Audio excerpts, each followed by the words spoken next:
مرد مجاہد قوم کا ایک ایسا بیٹا جو سوائے اللہ کے آگے کسی کے اور کے آگے سر نہیں جھکاتا. انہوں نے اپنے کردار اور عمل سے ان تمام قوتوں کو ایک میسج دیا ہے کہ تم ڈٹ کے قانون سازی کرو, میں ڈٹ کے تمہارا مقابلہ کروں گا, کیونکہ میرا ہونے کا یقین اس ذات سے ہے جو حکم الحاکمین ہے, کہ جس نے میں کیا اس نے شرک کیا. یہ جو آج جلد بازی میں لگے ہوئے ہیں یہ بھول گئے کہ بڑے بڑے حکمران آئے, بڑی قومیں آئیں, قوم سمود, قوم نمرود, قومیں آئیں, مٹ گئیں. اقتدار کو جوتے کی نوک پہ اللہ کے محبوب کے آل نے رکھا. 27th امینڈمنٹ سن 2025 نومبر کا مہینہ, اور آج پارلیمان کے پاکستان کے تمام سٹیک ہولڈرز کے اس ایوان میں جو سپریم ہے وہ آج پاکستان کے عوام کے ساتھ جو سوشل کانٹریکٹ ہے, جو ریاست کا عوام کے ساتھ سوشل کانٹریکٹ ہے, اس کے حوالے سے جو قانون سازی کی گئی ٹریجری بینچز کی طرف سے, اس سے پہلے میں یہ کہنا چاہوں گا کہ کل جو وانا میں ہوا, پرسوں سے لے کر کل اور آج اللہ نے اس میں عزت بھی دی اور کامیابی بھی عطا کی, اور پھر کل اسلام آباد میں جو واقعہ ہوا,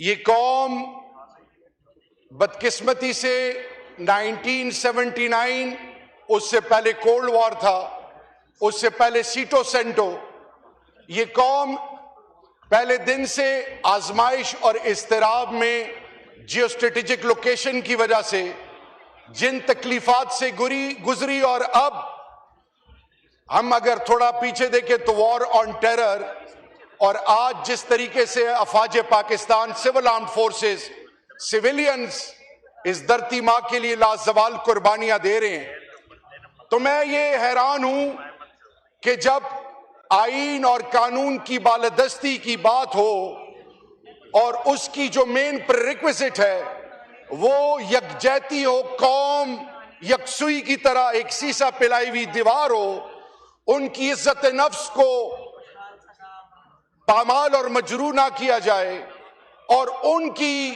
عزت نفس کے بعد ان کو وہ ماحول امن کے ذریعے پرووائڈ کیا جائے جس میں وہ قوم فلرش کرے, وہ قوم اپنے ملک کی مفادات کو پرائورٹی رکھ کے دنیا کی قوموں سے مقابلہ کریں.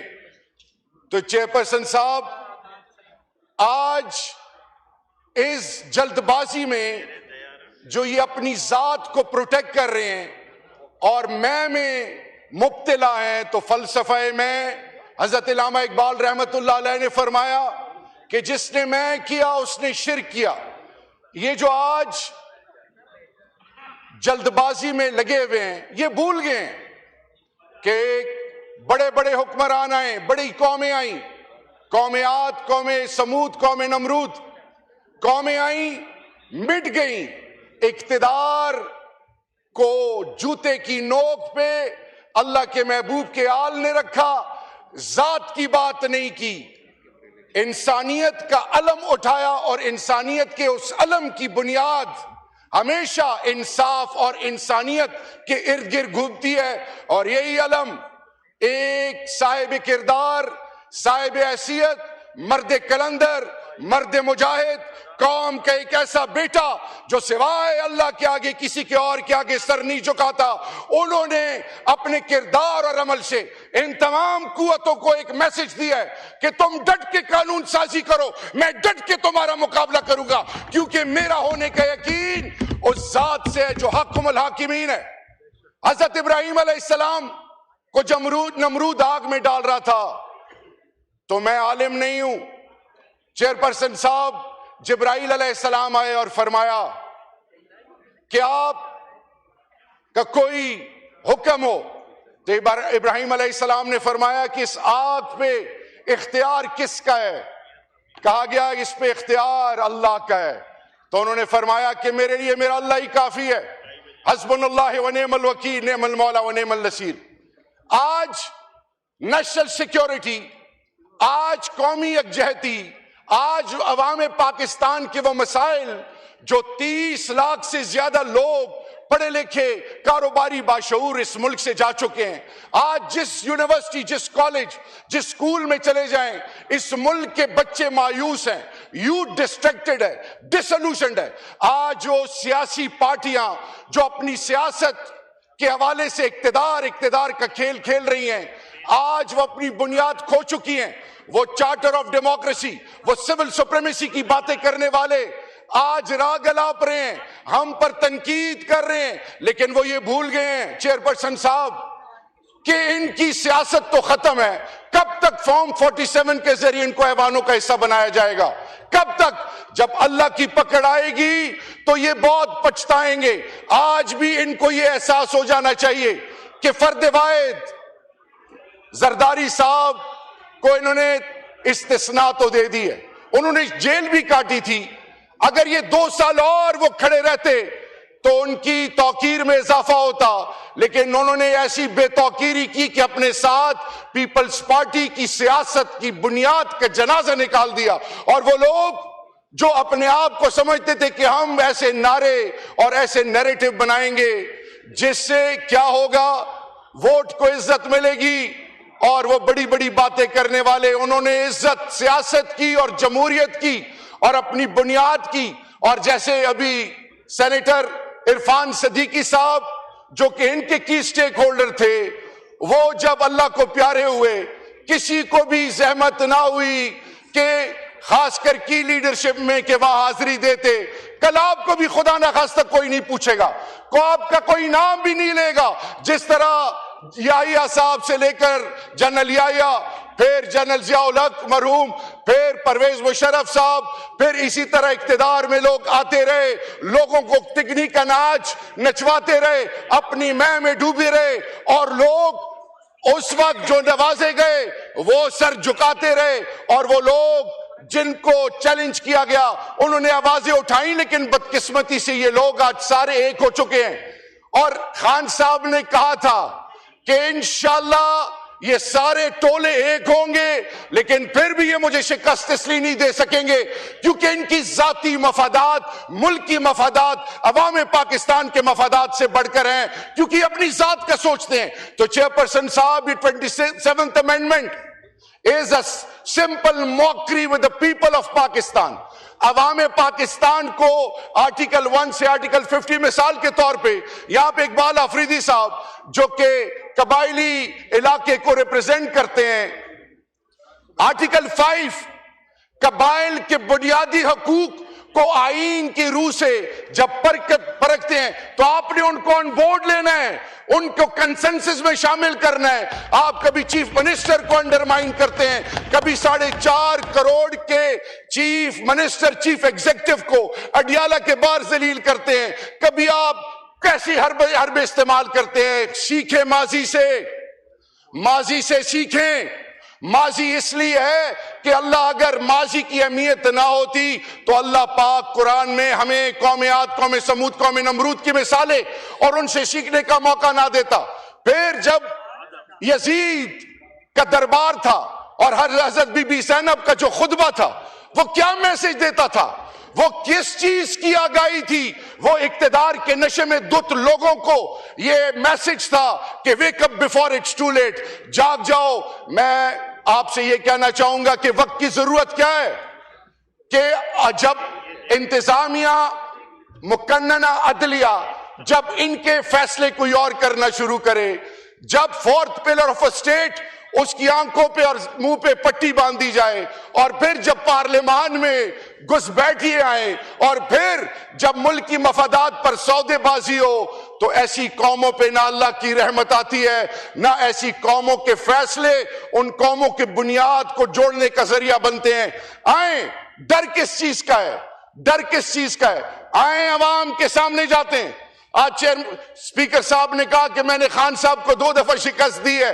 میں آج اللہ کے فضل، بڑی بات سے توبہ، پاکستان کے کسی ضلع میں ایک 25-26 سالہ جوان جس کو کوئی نہیں جانتا، اس کے علاوہ یہ جتنے قداور سیاسی شخصیتیں آئے میدان سے جاتے ہیں، ان کا مقابلہ کر کے دیکھو.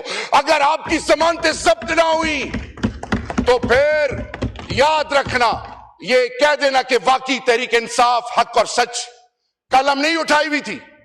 میں آج یہ کہنے پہ مجبور ہوں کہ آرٹیکل 26 امینڈمنٹ میں 2.5 ارب روپے ایک MNA کے خریدنے کے لیے تو تھے. نیشنل فائنانس کمیشن میں جب قائد اعظم محمد علی جناح صاحب نے تمام سٹیک ہولڈرز کو آن بورڈ لیا تو انہوں نے یہ کہا تھا کہ distribution of resources will not be on the basis of population. آج کیا وجہ ہے کہ بلوچستان کا جوان مایوس ہے؟ آج کیا وجہ ہے کہ خیبر پختونخوا قبائل کے، پنجاب کے، south east north west central Punjab کا یوتھ ڈسٹریکٹڈ ہے؟ سندھ کا برا حال ہے.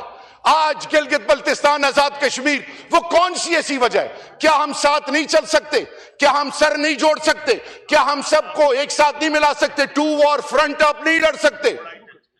ایسٹرن ویسٹرن، آپ کا دشمن جو ازلی دشمن ہندوستان افغانستان سے بیٹھ کے آپ کو ڈیسٹیبلائز کر رہا ہے، آپ جرگا جو برجنگ رول پلے کرتے ہیں اس کو انگیج کیوں نہیں کرتے؟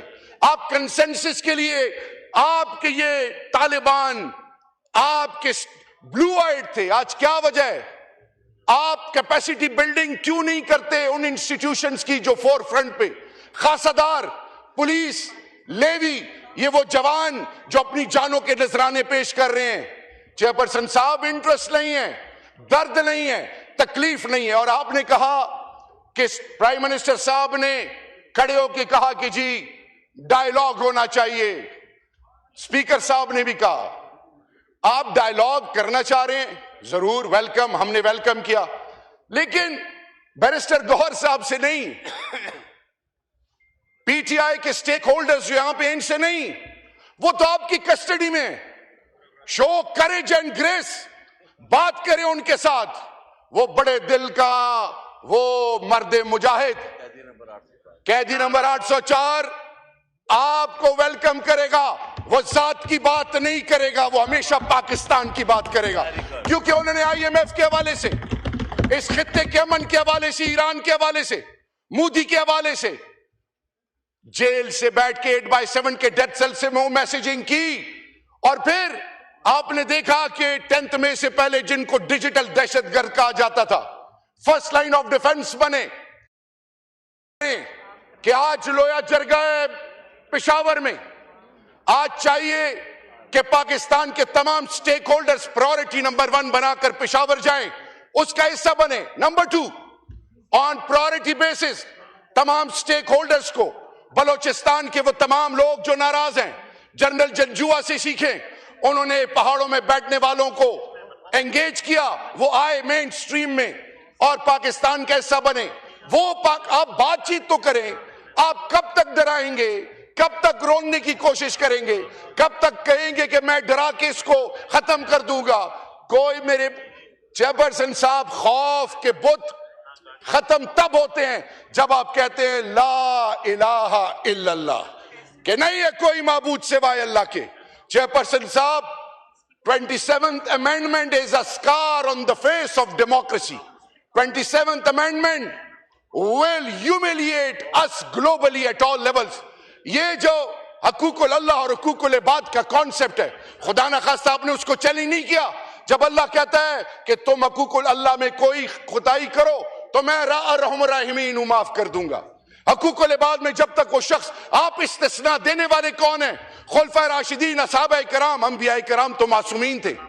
جب خلفائے راشدین، اصحابہ کرام قانون سے بالاتر نہیں، جب آل بیت قانون سے بالاتر نہیں، آپ کیسے سمجھ سکتے ہیں؟ میری کانوں سے ایک جملہ گزرا کہ تا حیات سے لے کر آب حیات. یہ آب حیات بھی آپ ایکسپیکٹ کریں گے؟ آب حیات نہیں ہے. کل نفس ذائقۃ الموت، موت برحق ہے، موت آئے گی. اس پارلیمان کے بیٹھنے والوں کو سوچنا ہے کہ ہم نے ایک ایسا پاکستان دینا ہے جس پر آنے والی نسلیں فخر کریں. ایک ایسا پاکستان دینا ہے جس میں قانون اور آئین کی بالادستی ہو.